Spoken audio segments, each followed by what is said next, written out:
Hi, welcome. Tonight we've got Brandon Mattingly, pitching coach for Asbury University. Appreciate you jumping on board and spending some time talking about recruiting. Pleasure's all mine. Pleasure's all mine. Great. So Brandon, tell me about your background. Tell me a little bit about the school there and what Asbury baseball is right now. Well, listen, the majority of my coaching career has been spent, not even the majority, all of it has been spent two places. I'm going into my fifth year at Asbury University. I'm very blessed, very lucky to be taken care of at the university like I am. And then in the summers, I coach for the Henderson Flash and the Ohio Valley Collegiate Wood Bat League. That's the only two places I've coached going into, into my fifth year in both of those. The reason being, I like where I am. Loyalty matters to me. I'm not really into climbing the ladder and seeing how many jobs I can get. I'm more for let's make an impact where we are. So specifically referring to Asbury, historically there hasn't been much baseball success there. That's just the truth of the matter. Now the head coach there now, Coach Mattingly, I give him a lot of credit.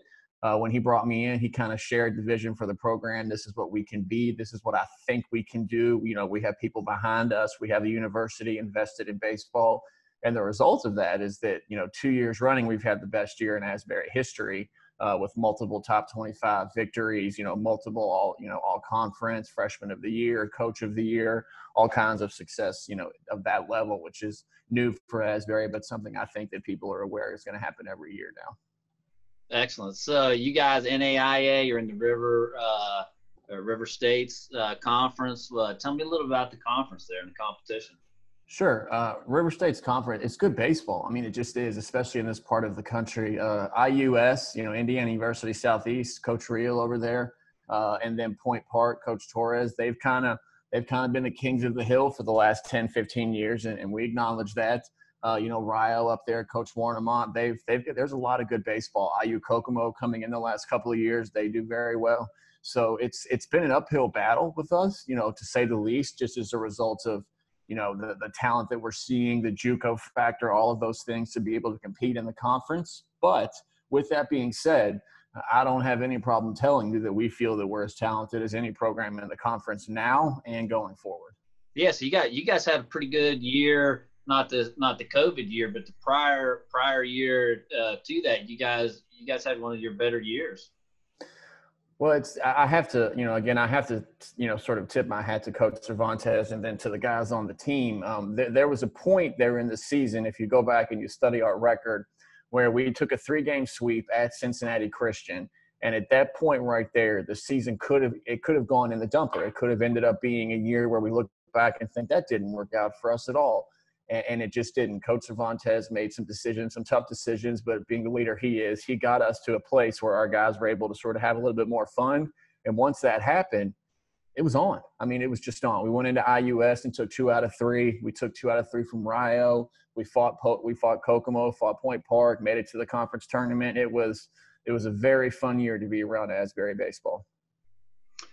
So the deal here. We talk recruiting. So tell me a little bit about the recruiting stairs. So you've got this first part where you talk about, maybe spend some time talking about identifying players. And then once you've identified and you've got players in the recruiting process and then that prioritization process. Maybe we take that first part, just identifying players, how that works, how you guys get your pool of guys that you want to go see in the summer. Sure.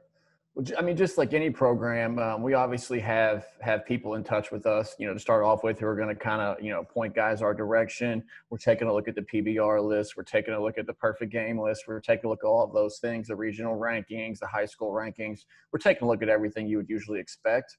But I would say, a little different as compared to a D1 in the area or even a D2 in the area.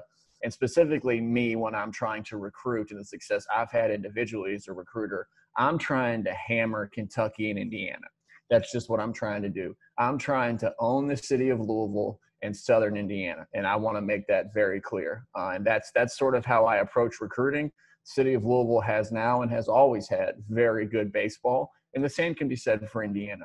So I'm trying to start there most occasions. I try to gather sort of a pool of talent that I think could be, not just good baseball players, but all conference, all American caliber. And then we go after them and we sort of start from there. But it's not as realistic for me to be contacting a young man in Texas as it is to contact 3 young men from Louisville. So I have to be a little bit smart about where I lay my eggs, so to speak.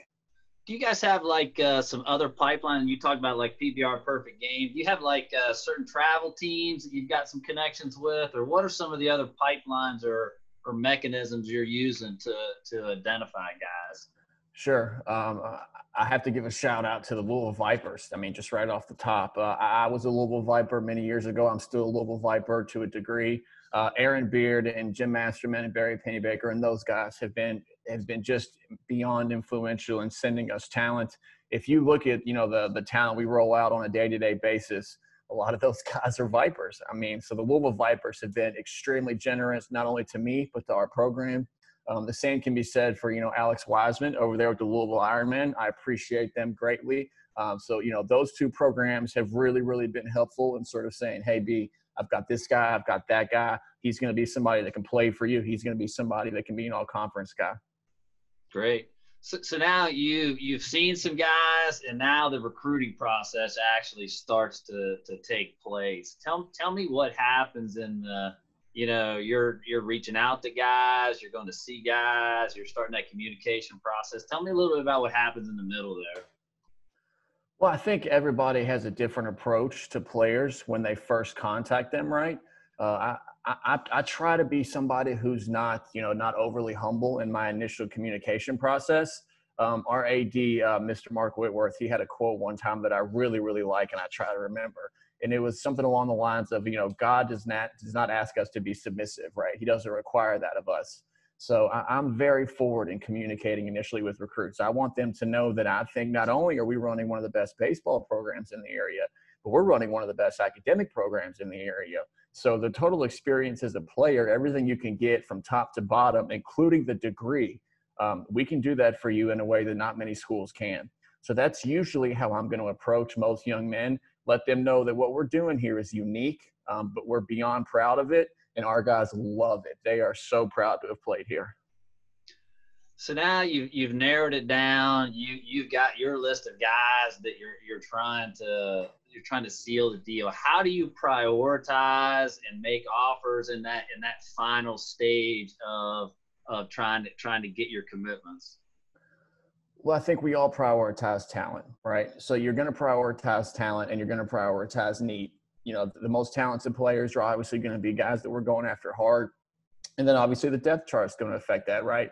But if you take those 2 things off of the table, then what we're looking for is a type of young man, right? We're looking for a very specific type of young man who's going to fill a very specific figure. And that figure is academically strong, athletically strong, but either spiritually strong as well, or be willing to identify spiritual growth as he's on campus. Those things are, we want the total package. We just do. We don't apologize for being above reproach in those areas. It's just the way that we that's the way that we move forward as we try to serve God. So it's a little bit different at your school with the religious aspect. Tell me a little bit about how you get in there and kind of peek behind the curtain to see that kind of internal character and see if that guy has that factor there. No, that's a great question. I think that's always the question, right? So the thing that we try to do is we try to consider, multiple opinions if we can, right? So I want to speak to the high school coach.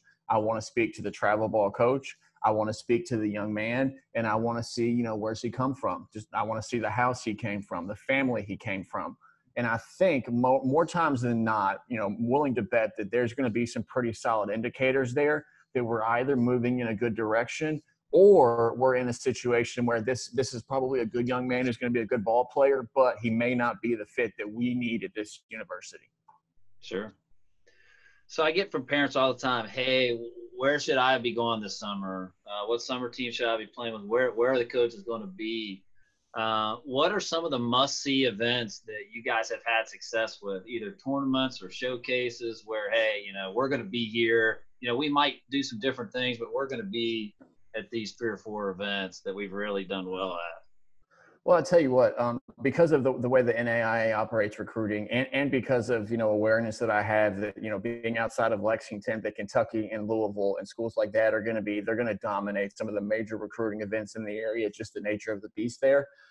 We try to be a little different. So we're obviously going to be at the PBR events and the perfect game events and some of the tournaments in the areas. And we're going to check out the high school tournaments. We're going to do our due diligence on all of that.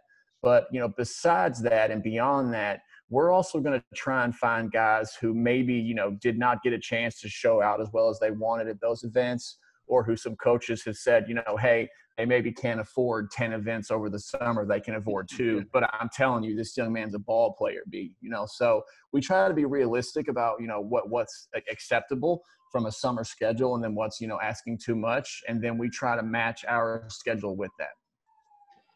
So I'm a player. Asbury's on my radar screen. What's the best way for me to start that process with you? You want to see an email, phone call, show up at your office? How should I reach out? Listen, we're accessible all the time at Asbury. We take a lot of pride in that. Myself, you can find me on Twitter. It's easy to find me at BR Mattingly. Coach Cervantes is on Twitter, the head coach there. If you want to email me, it's the same thing, brandon.mattingly@asbury.edu. However it works, if you want to text me, you can hit me on Twitter, and then I'll get with you on that.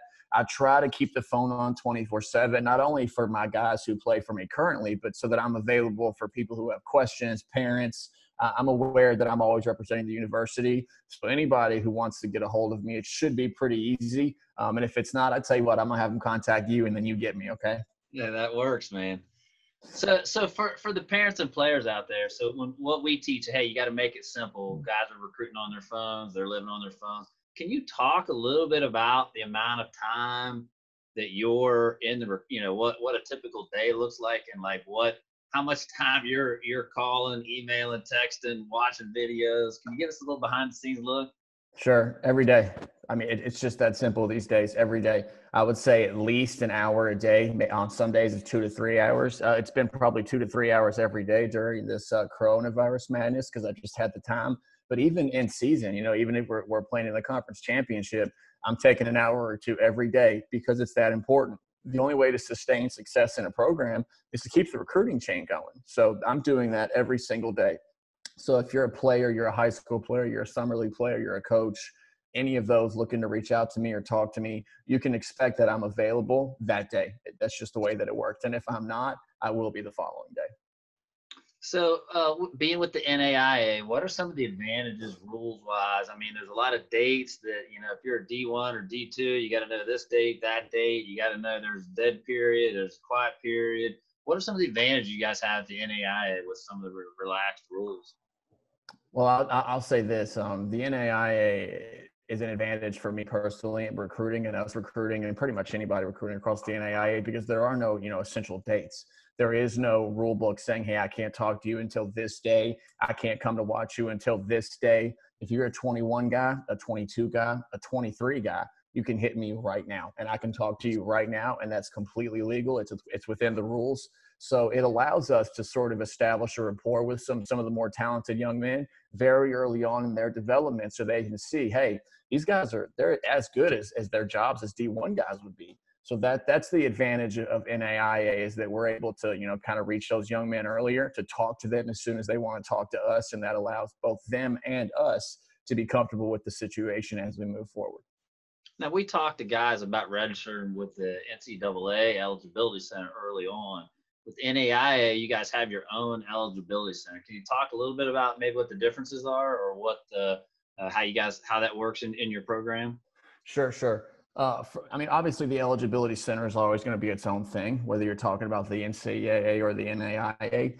We have a pretty good relationship with the eligibility center, just because of, the development of our program. What I would say on any level of the eligibility center is this: do your due diligence, understand the expectations of you as you're moving into a program. So for us, right, we can't play you until the NAIA eligibility center says that you're good to go. It doesn't matter if everybody else in the country says that you're good to go. The eligibility center has a question mark or a no, we can't play you. And it's going to be the same at any level. So the best advice I could give any young man about that eligibility center is handle that business as if it was a business, as if the your input into it would earn you a paycheck, because it essentially is. It's earning you tuition in an academic scholarship, most likely at an athletic program. So handle your business there. Awesome.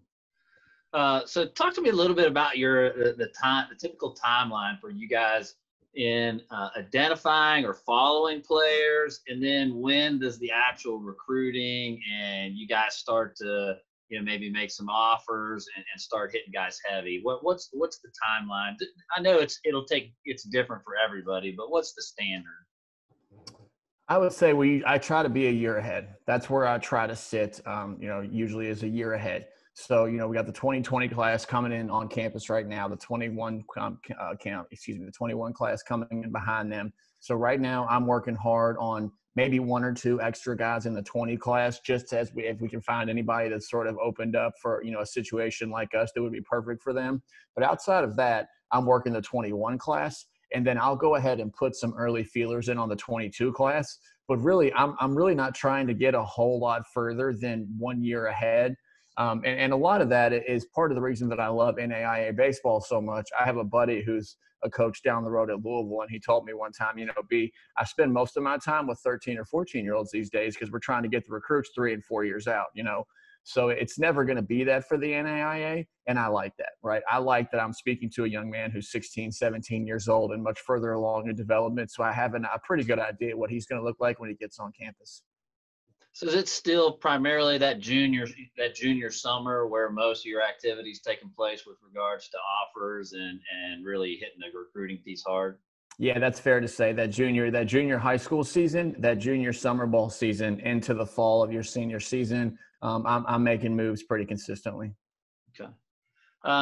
So talk to me about managing the scholarships, limited scholarships in baseball. It's not a head count sport. So how do you deal with that? How do you divvy it out? How do you decide that? And how does that tie into the recruiting? You talk about needs and the depth chart.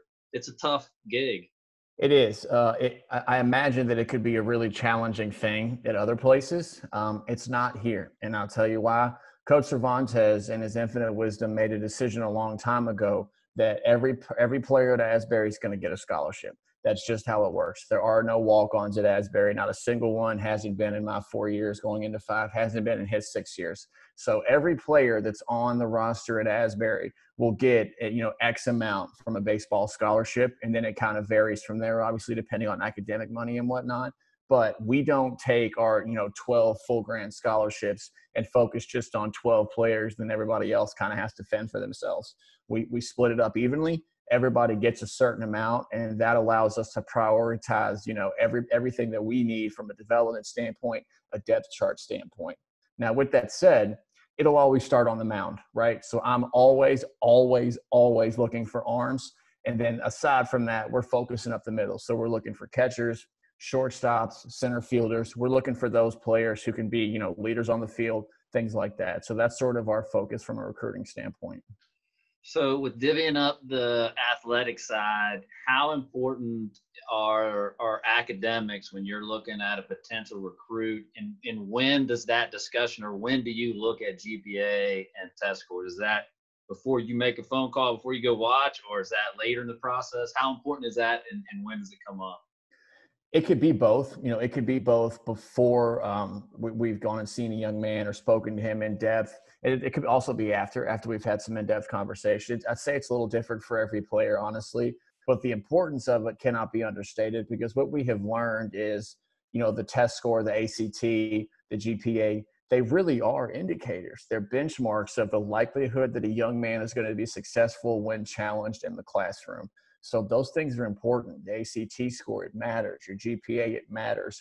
Those things matter to us as we're identifying you as a potential recruit, because it's not a coincidence that our all-conference guys, the leaders of our team, the guy who's going to be an All-American this year on the mound, that he's winning academic awards, that he's a strong student. I mean, those things, there's a correlation there, and we firmly believe good in the classroom, good on the field.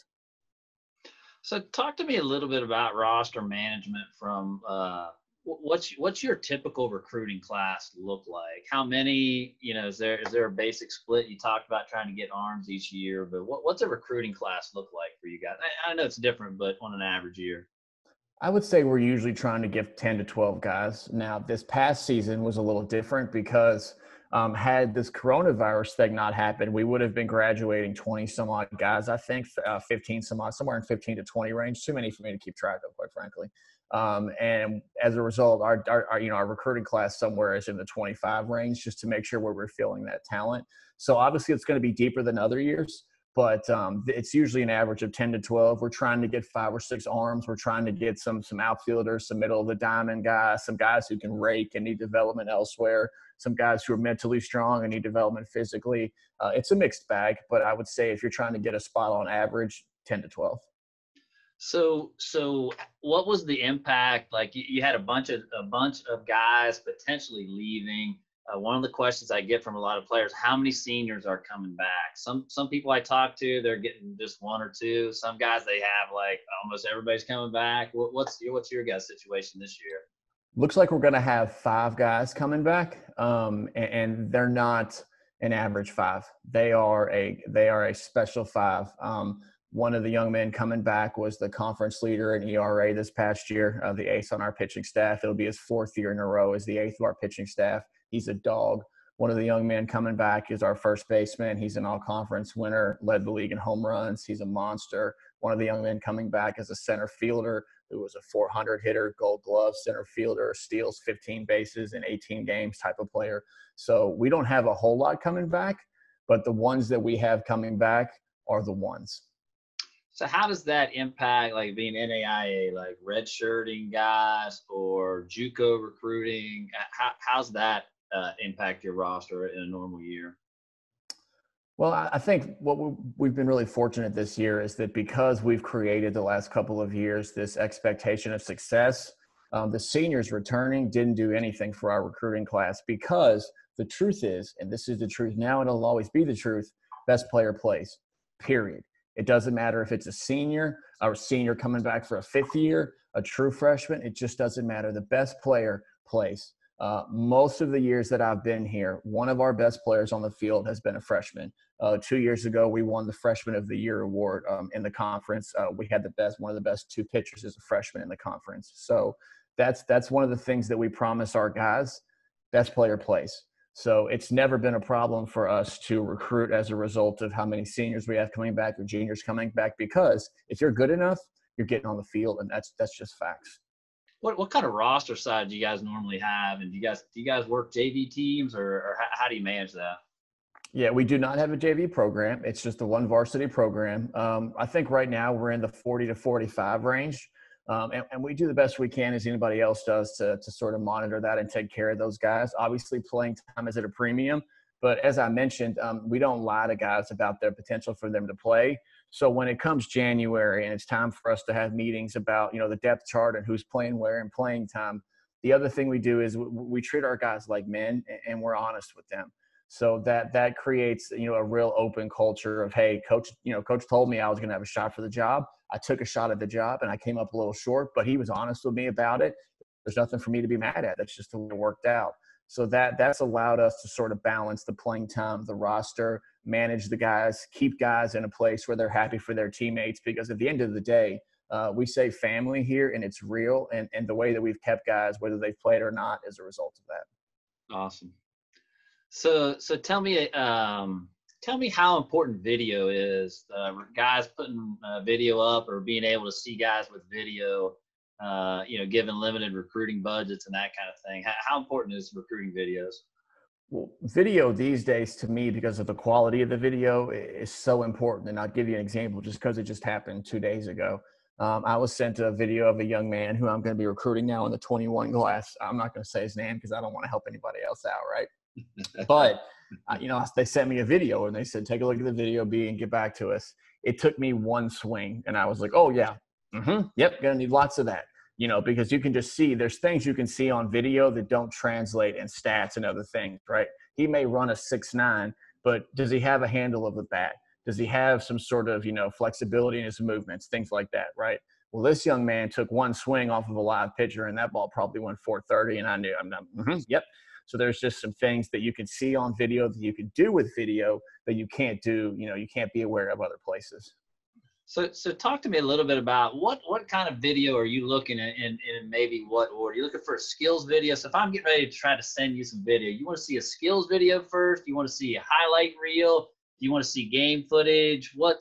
When, and what do you want to see?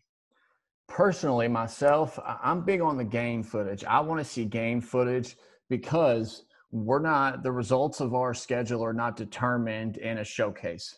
They're just not, you know what I mean? So I could have 7 guys that run 6.4s and we look like the U.S., track team, but those guys can't really hit very well and we strike out 4 times a game, all of them, and we lose every game. You know what I mean? So obviously we want to see the intangibles and the numbers and things like that. We want to hear about those. We want to see those. But for me personally, I want to know, are you a ball player, right? I want to know, can you turn to if you're a shortstop? How are your feeds? How's your footwork? If I'm watching you on the mound, how is your body language between pitches? How are your mechanics? How do you carry yourself? These are all things that games reveal and not showcases. What are some do's and don'ts? What are some awful videos that you tell, hey, come look at this video. You got to see this guy. And then what are maybe some things some guys do that are really good? So some do's and don'ts. Well, I would say this about the don'ts. I don't think that I ever really kind of take a video as an example of a kind of like a laughing moment. You know what I mean? I think I try and be aware of how hard it is to play the game at all times, right? We play the hardest game there is, and I'm aware of that all the time. So I think what I try to do is come at every video I see with the understanding that the game is hard. So with that, how is he approaching being successful at a game of failure? So when you're sending me a video, when you're sending me emails, when your parents are reaching out, what I want them to know, understand, and then translate into those submissions is I'm looking for situational awareness that's going to let me know that you're progressing through the game. And that's kind of where I'm at in terms of overall understanding for the videos and picking out guys who are more aware that they jump off the video than others. But there's not really a situation where I'm looking at a video thinking that that's probably not for us. So in this process, obviously trying to call coaches is pretty important. The question, one of the questions I get asked the most, how do I get a coach's cell phone number? You got any tips for guys out there? Sure. This is what I would say on that. Me particularly, you can hit me on Twitter, DM me. You could just message me directly on Twitter. You can email me, things like that. You can ask coaches if they have contacts.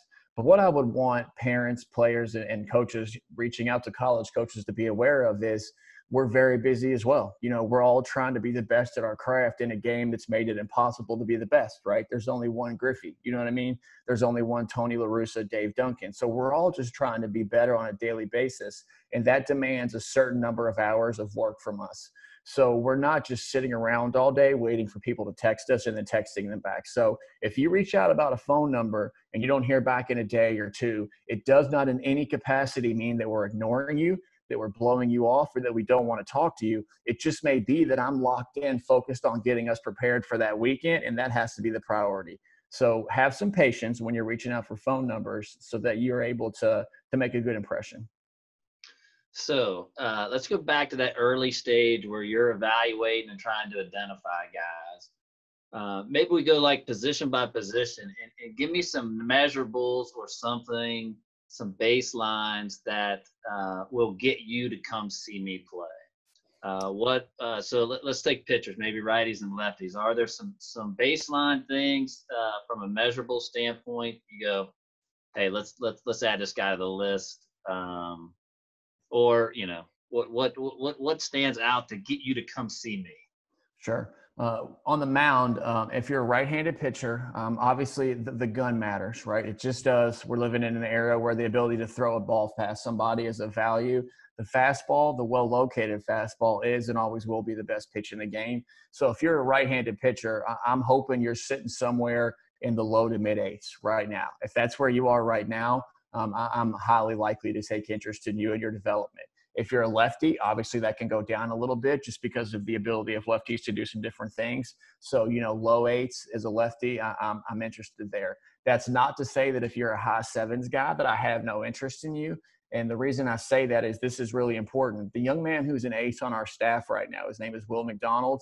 He is without question the best pitcher in the conference. Personally, I don't think it's close, but I'm biased, right?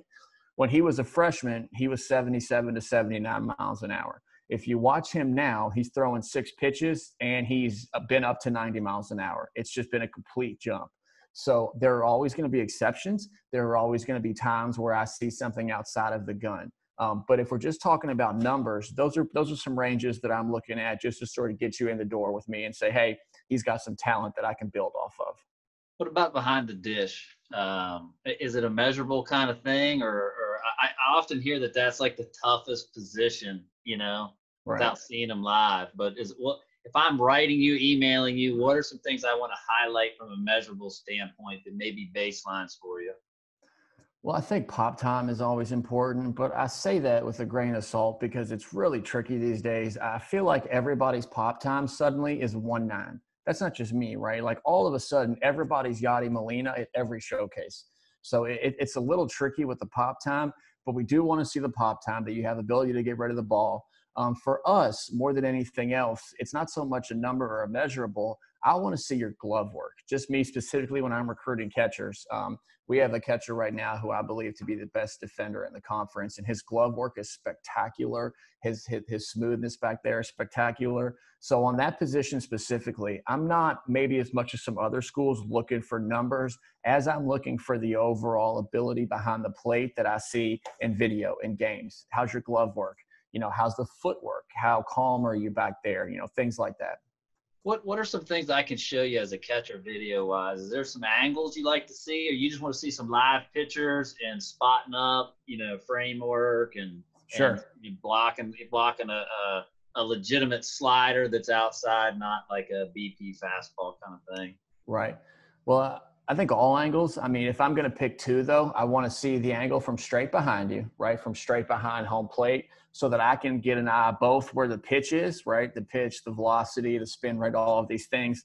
But then in conjunction with that, I can see how the catcher responds to it, right? I can see his glove work. Did he beat the ball to the spot? Was his body set up and calm? Was he low to the ground, right? Did he have a kickstand out to the right to balance himself to the left? I can see all those things from behind the plate, right? But I also want to see, if possible, an angle from the front, because when a ball bounces, I want to know, did you keep your shoulder square between shortstop and second base? Did you create an angle with your chest to make sure the ball goes straight down? So those are the things that I'm looking for specifically, that those 2 angles can help. Awesome. So what about up the middle? If I'm a shortstop, I'm trying to get you to come watch me play. What are some of the measurables that stand out to you from that position? Well, listen, obviously speed, right? Your 60 time, things like that, those matter, because at Asbury, we want to be able to steal bases anywhere. They want to be able to steal bases. So those things matter. Velocity matters across the diamond because it'll let us, have an idea into how deep in the hole you can go and make a throw, things like that. Everybody's big on exit velocity today, right? Everything you hear is about exit velocity and, launch angle and all that. I think more than numbers, again, not to kind of beat a dead horse, but I'm looking for a guy who's comfortable in the way he plays the game, right? So the numbers are great, and of course I'm looking at him, but are you communicating to the rest of the infield? Are you the leader of the infield clearly, right? Are you comfortable in the box? Do you make the routine plays 10 out of 10 times and then make the spectacular play occasionally? Those are the things that I'm looking for, as well as the numbers. So the numbers are important. Don't get me wrong. They get you in the door, but they're not going to hold the seat for you. And I just want to make sure that I kind of hammer that home in an age where numbers are everything. And I tell you, the reason I'm asking everybody those questions now, and the reason is because I spend a lot of time up front with families trying to help them understand, hey, what level can I play? And that baseline floor, although there are exceptions, there's differences between what that floor is for a D1 guy and a NAIA D3, D2 JUCO guy. I mean, it's different. So I want players and parents to hear from the coaches, hey, this is the ballpark of what I'd like to see, or what'll get me to come watch you. Then it's skills from there on out. So what I would say is obviously the measurables are going to be important. And let's take a look at probably the top example of that in the state of Kentucky in the last few years would be Jordan Adele, right? Jordan Adele was a young man a couple of years ago, if you don't know him, out of Ballard High School, ended up not playing college ball, was committed to Louisville. He went, I think, number 10 in the draft to the Angels. Jordan's on book running the 6'19", 60, right? His velocity across the diamond and from the outfield is mid to upper nines. You know, he's hitting the ball with exit velos of 107, 108 miles an hour. You know, Those aren't bad numbers.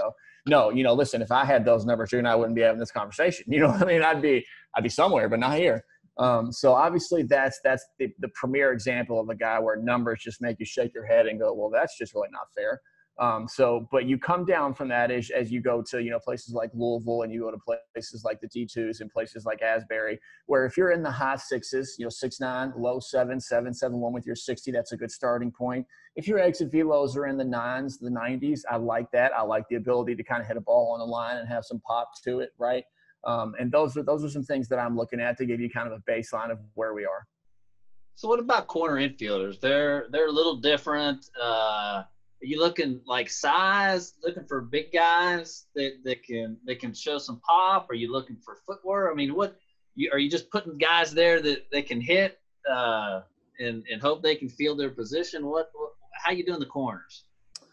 Well, it's tricky because of the value, the premium that's placed on offense in the game today, and making sure you're successful there.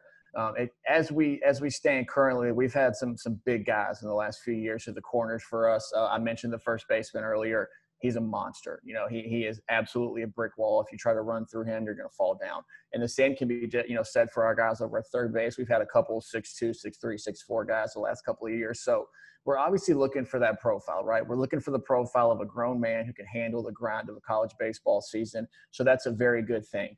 At first base especially, we're looking for pop. We just are. It doesn't have to be home run pop. It can be line drive pop. But I'm looking for somebody who can do damage on the baseball consistently. And that's something our first baseman right now and the ones we have coming in do very well. Now, defense is also something that's extremely important for us at those positions. And it's going to be important to a lot of schools, especially schools that have a very good pitching staff, right? Because a lot of ground balls are coming, a lot of balls are put in play. So the ability for a first baseman to pick it, the ability of a third baseman to block it up, those things are invaluable. We literally won a series 2 years ago because our first baseman on the last play in the bottom of the ninth with the tie run on third base, 2 outs, picked a throw out of the dirt. And to this day, I have no idea how he did it. He went to both knees, kind of like a side hop, and picked the thing and landed on the base a split second before the runner. And that won us the biggest series in Asbury history because that man's nice with the glove. If we don't have, you know, one of our top, you know, defenders over there, the first baseman we have in the program, we might not win that game. So obviously we're looking for the damage factor at first base, line drives, home runs are great, sure, but can you get on base? Can you hit line drives consistently? Can you drive runs in? But you got to be able to play defense. We're just never going to put a black hole at either position, right? Just because of the importance of the defensive factor in NAIA baseball. What about in the outfield? What are some things that are going to get you to come see me play? Well, we've been lucky at Asbury the last few years. We have the no-fly zone, and that's just what we call it. Balls don't fall out there for our guys. You know, they just don't. So we're looking for some speed, right? Obviously, we're looking for some speed to run balls down. But just in addition to speed, you know, I want to see your flexibility, your agility, your ability to move, you know, if the wind's blowing the ball all around and you have difficult reads, the ability, you know, to see the baseball off the bat, the ability to understand, you know, your mechanics and where the first foot should go. So if we're looking at outfielders, I definitely want the speed, right? But the agility matters to me. I want to make sure that it's not just straight line speed, but if you have to turn around and go the other way, that all of your speed's gone and now you're as slow as I am at 35 years old. So the speed matters to me. It just does. That's a big thing. The speed and the agility combined, the total package there is what we're looking for. So tell me where you get to see players. Are you normally – do you get much time at high school games? Is it mostly summer? Is it Legion Ball? Is it travel, tournaments, showcases? Can you talk a little bit about what venues you see guys at? I would say all of the above. I don't get to as many high school games, admittedly, as I would like because the seasons overlap. They just do. So I'm in grind mode just like they're in grind mode. But we get to a lot of showcases. I get to a lot of summer ball tournaments when I can.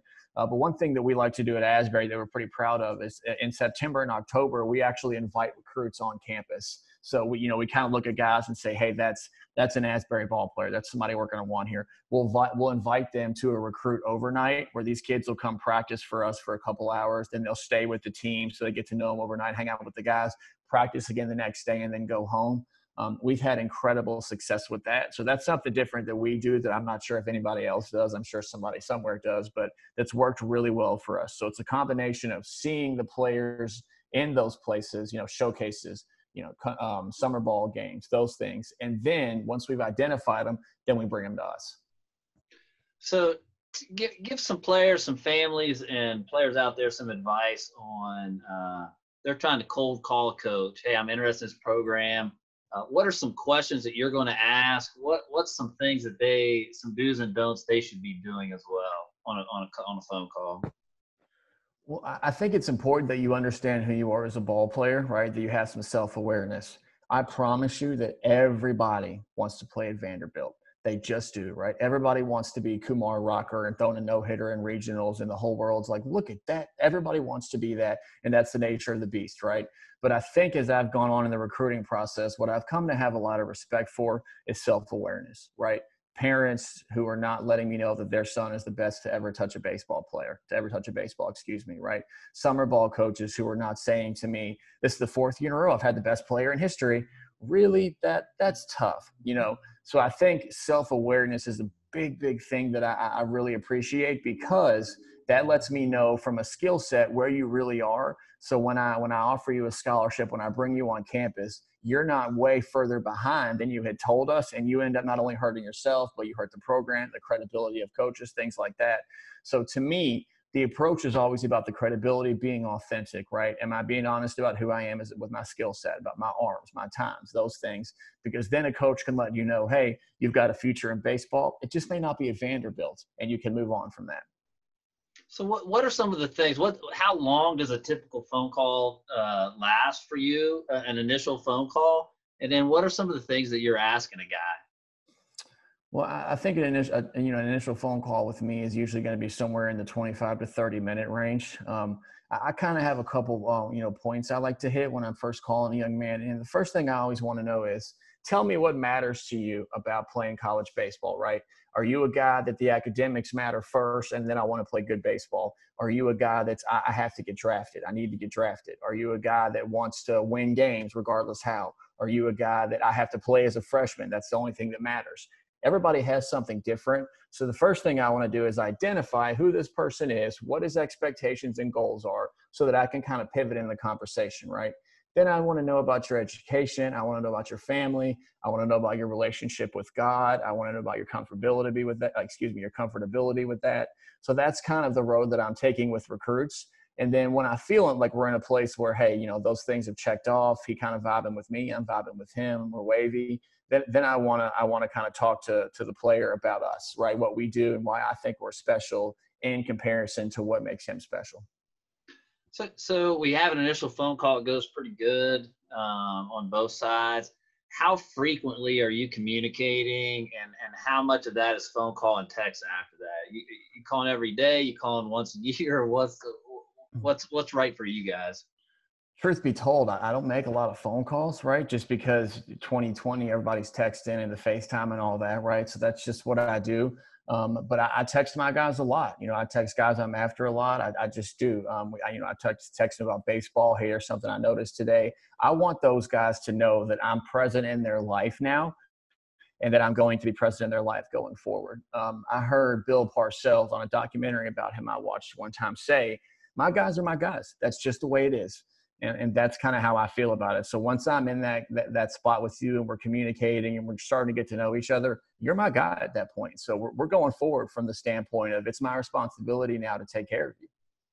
So I'm getting ready to send you an introductory email to kind of introduce myself before I make a phone call. What do you want to see in that email, and what's important?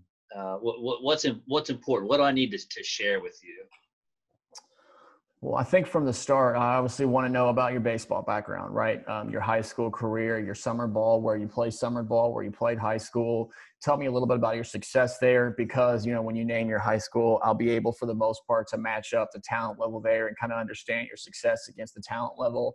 But I also want to hear about your academics. I want to know about your GPA, your ACT, how comfortable you are with, a more challenging school as opposed to, a different environment. I want to know about all those things. I want to know about your family. I just do. Because as I mentioned earlier, some of the best young men at Asbury that I've spent my life around the past 5 years are the result of unbelievable parenting. And that's just the truth. So there's value in that to me. I want to know about your family. I want to know, how comfortable are you really in your relationship with God? And how comfortable are you in the idea that Christianity is not just something we put on a sign at Asbury? It's real here. It matters to me. He saved my life. He saved our head coach's life. And so those are all things that I want. And I want to make sure that, I don't just hear that you hit 400. I want to hear about who you are as well, because I'm going to spend the next 4 years around you. So you and I got a vibe. So you mentioned the parents. How do you see the parents' role in this process and in the communication process? I mean, do you want to hear mostly from the kid? When should the parents reach out, if ever? And what's their role in this? And maybe share some do's and don'ts there, some things that maybe parents that do to kind of overstep the bounds, or maybe, that helicopter parent that does a little too much. Sure. I would say this. I don't want to hear very often from the parents, just because I'm moving into a situation where I'm getting ready to make an investment in a young man. I want to hear from that young man. As much as I know your parents want you to be successful, they're not stepping in the box for you. They're not taking the final for you. They're not doing those things for you. You're on your own. You're a grown man now. We're going to treat you that way. So I love for the parents to be around in the communications. If they have questions, I love that. I always want to answer questions. First and foremost, my responsibility is to those parents that I'm taking care of your child. I promise you he's in good hands. I will give him back to you in 4 years, a better man, a better student, a better person. I absolutely will. But in terms of, creating the relationship where I'm going to recruit somebody, I want to speak to that young man. I want him to tell me about his skills on the field. I want him to tell me about where he's at in the classroom. I want him to tell me about goals and the way he feels about life and God and those things, because he's the one that I'm counting on, that I'm investing in.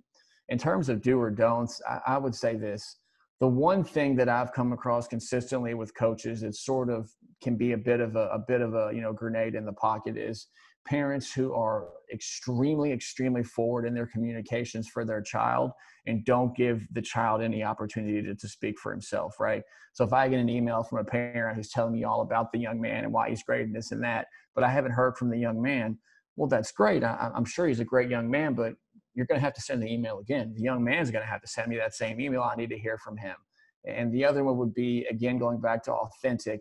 Every parent on the planet ever loves their child. I grant that. I know that. I promise you, I know that. I love your kids too. And I really am going to take care of them. But the likelihood that you have Mike Trout, right, is not very high. It's just not. So I'd like you to be authentic with me about who the young man is, right, and what his goals are and related to his academic career and his athletic career, so that I have an ability to trust those parents and think, okay, they're coming from a good place, the same place their son is coming from, for us to be able to move forward together. So talk to me about visits. Maybe talk to me about what typically happens on an unofficial visit, and then maybe break down what happens on an official visit at Asbury. Sure.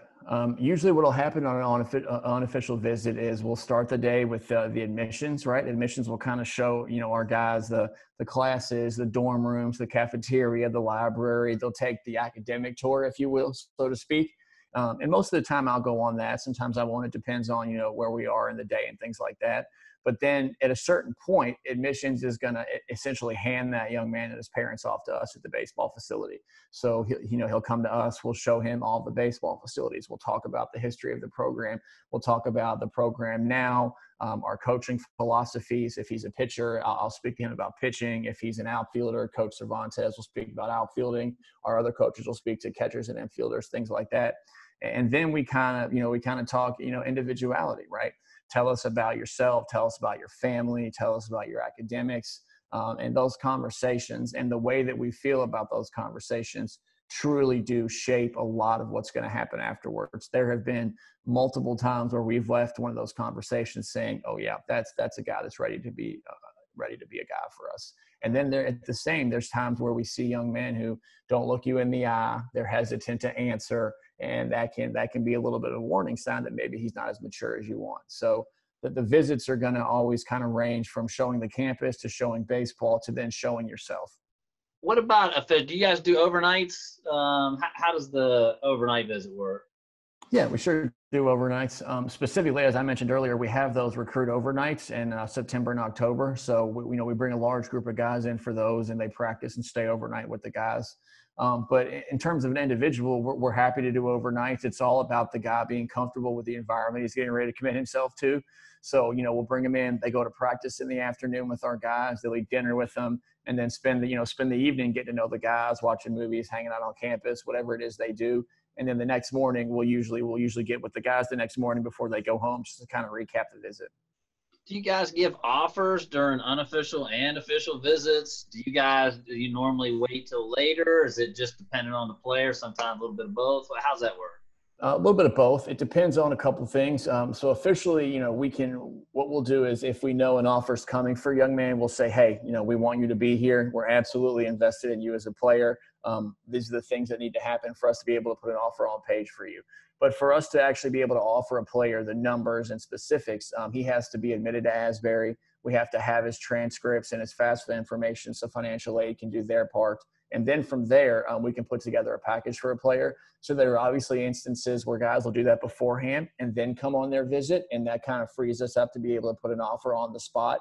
But most of the times we have a visit where a young man comes and we basically just kind of let him know, hey, we're extremely interested. We want you at Asbury. The offer is forthcoming. As soon as you get these things sent in to financial aid, we'll have it on paper for you. Sure. Talk a little bit about social media. Do you guys monitor guys on social media? Do you guys track Twitter to watch guys' progress, posting videos? Or how do you guys use social media as an evaluation tool and as a recruiting tool? I think you would probably be foolish in 2020 to not take advantage of social media as a tool, right? It's just the way we are at this point in time, at this fixed point in history.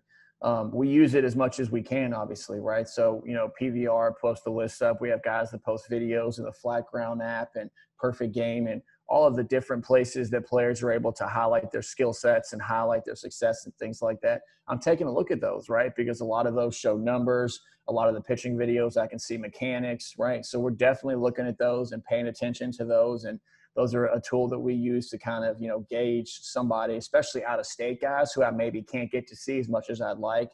Those are extremely helpful. Is there a negative side? I mean, do you guys see stuff on social media that throws up red flags with, when you're following a guy and all of a sudden, there's a lot of party stuff or there's bad stuff going on in the background, some videos? Unfortunately, I think that's just the way the world works. Kids will be kids, I suppose. So we're obviously looking for those red flags. I mean, I think we've seen it on a much larger stage, right? If you look at the example of Kevin Hart and the Oscars or Josh Hader, right? The infamous Josh Hader stuff where all of a sudden he was a star and then it turned down, social media blew him up. Everybody's watching social media these days. And in an environment where we're very sensitive as it is on a daily basis, I think you have to be aware of how you're painting yourself on social media, right? There's no drinking and no drugs at Asbury, and it's that way in most programs in baseball. So if you're putting up partying videos, you're basically saying to coaches, hey, I like baseball, but might not be the most important thing to me. I may be a risk. Or if you're sending language on Twitter or Instagram, you're posting things that are questionable material. What you're doing is just putting a highlighter on yourself as somebody that at least needs to be questioned, at worst needs to be crossed off. So I just think you have to be aware of that at all times and be responsible. It's your career. At the end of the day, it is your career. Nobody can do it for you, and decisions have consequences. And unfortunately, social media has become a place where consequences are frequent. So as you've been kind of going through the recruiting process, what's the best part of it? That gives you the most joy, and what's the hardest part or the most difficult part of the recruiting process? process? I think the part that I enjoy the most is when the guys have success, right? When guys who I love dearly and that I know their families and I've taken care of them and I've seen how hard they've grinded and maybe they come from circumstances that weren't of their control. So they've had to really fight to get someplace, right? When a young man like that is successful, not only on the field, but in the classroom, and he's becoming, the man that we want him to be, there will never be anything better than that for me. And that's why I'm in it, right? And I'll give an example. We have a young man on our team. He's a shortstop, and his name is Trevor Campbell. He's comfortable with me talking about him. Trevor's my family, and he knows that. Trevor came from a little bit of a tough situation. And one of the proudest days of my life was standing there watching Trevor Campbell win the Freshman of the Year in conference, right? And he was by far the best freshman. But then in addition to that, putting up a 3.0 GPA for that semester, right?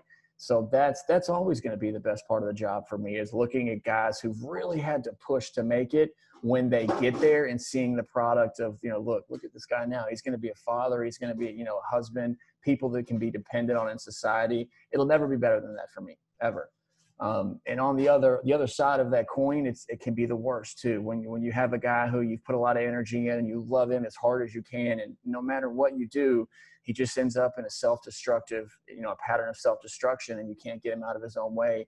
That's heartbreaking, right? Because I love my guys and I invest in them and we invest in them, and we want all of them to be all Americans and draft picks and, to get 4.0s and to get their degrees and have families. We want all of that.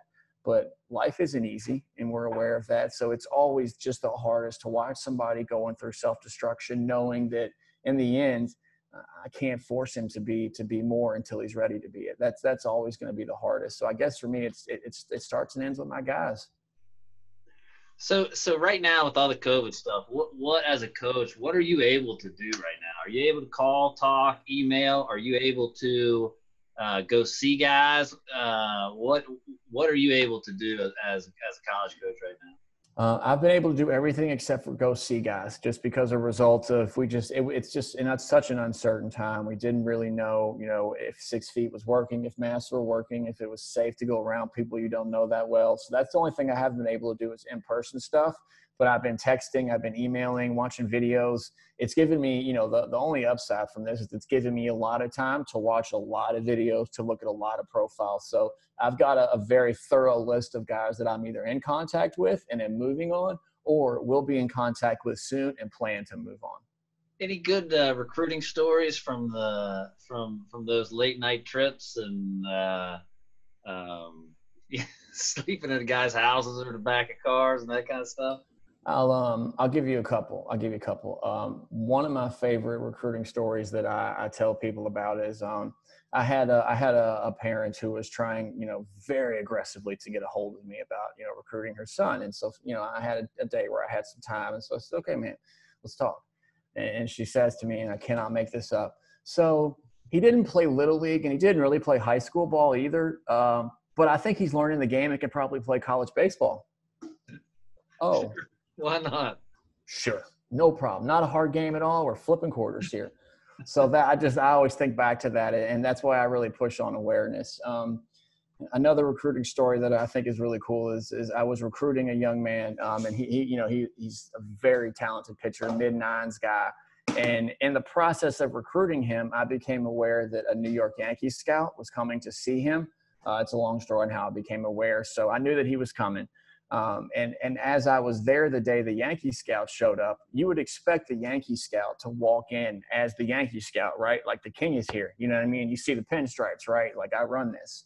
What he did, what he did, in fact, was show up 3 hours before the game and hid behind the trees in the outfield so nobody knew he was there to watch the young man warm up. He wanted to know, without anybody knowing he was there, how does he act when nobody's watching?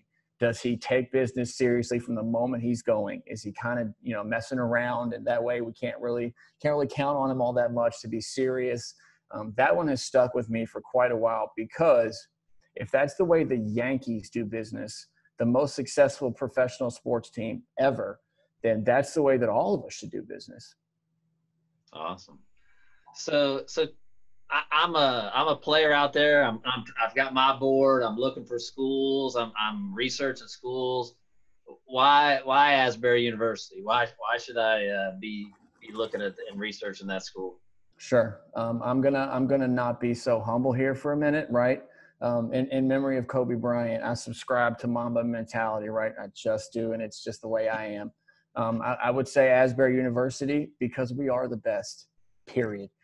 In terms of putting education together with athletic ability, we are the best. From the pitching side, we had the second best ERA in America last year, in the country, number 2.